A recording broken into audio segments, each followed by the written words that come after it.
here at the Canon booth talking with Mike Kearns about some of their new PTZ cameras that are used.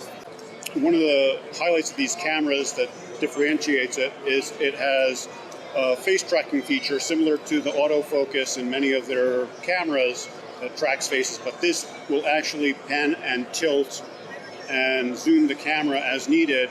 Within that, there's some programmable ranges or things that you can tell to do and not. Yeah, you can set a lot of configuration settings.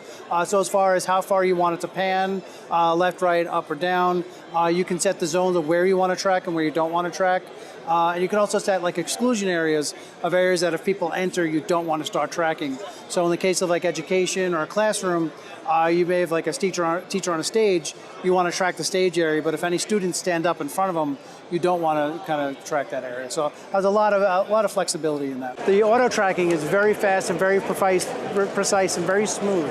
And because it's running on the camera itself, it doesn't require an external processor to do the processing and tell the camera to move.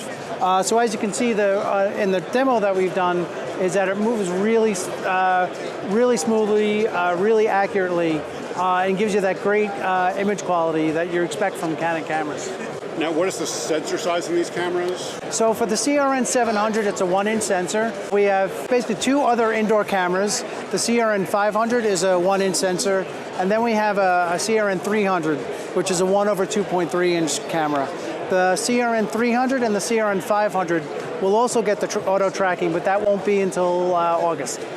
Okay, so it'll be software upgrade. Yeah, so right, it'll be a firmware update that'll update the camera to allow add-on application systems, and then the user would download the application to the camera, and then basically from there you just activate it. These are paid applications, though I will say that there is a free demo that comes with the download package, and if they do like it, they can purchase it through Canon. Now, is it a subscription or is it you buy it and you own it? It's a one-time fee. Okay. Yep. So it's sold either through Canon or through all of our, many of the dealers and distributors. They all have SDI or HDMI and an IP output as well. In the case of the CRN 700, it has a 12G SDI and a 3G SDI, while the CRN 300 and 500 have a single 3G SDI. And again, the HDMI and the IP output. Works kind of like in a lot of environments. So some of the key ones are house of worship, education, live events, corporate events, and also other places where you need to install a camera where you normally can't fit a camera guy, in a whole camera system. So you can mount it discreetly. So, yeah. Okay. And as far as doing the switching and things like that, is there a Canon switcher that you use, or just use any?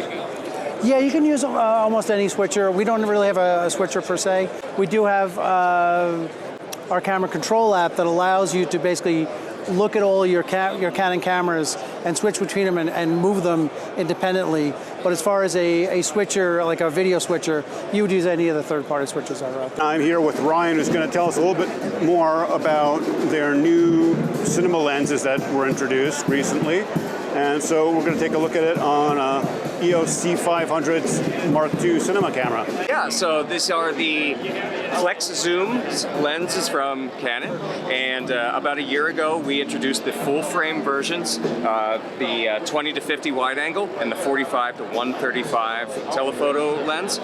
Both of those lenses were 8K resolution, edge to edge, our first in the Cinema EOS line, and we have a very fast T2.4 speed on these lenses. This year we just introduced our Super 35 versions of the lenses. So we now have the 14 to 35 and the 31.5 to 95 Super 35 versions. Both of those lenses are T1.7 lenses, so they're incredibly fast, again with 8K resolution. Now all of these lenses in the Flex Zoom line can be swapped from EF to PL or vice versa without having to send them into a factory service center from Canon.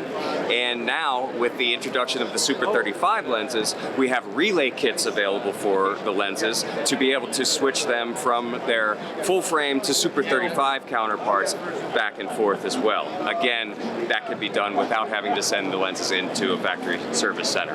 Well, the full frame lenses are available now, but the Super 35 versions, the wide angle version will be available around June, and the telephoto version will be coming out later in the year, as well as both the relay kits as well.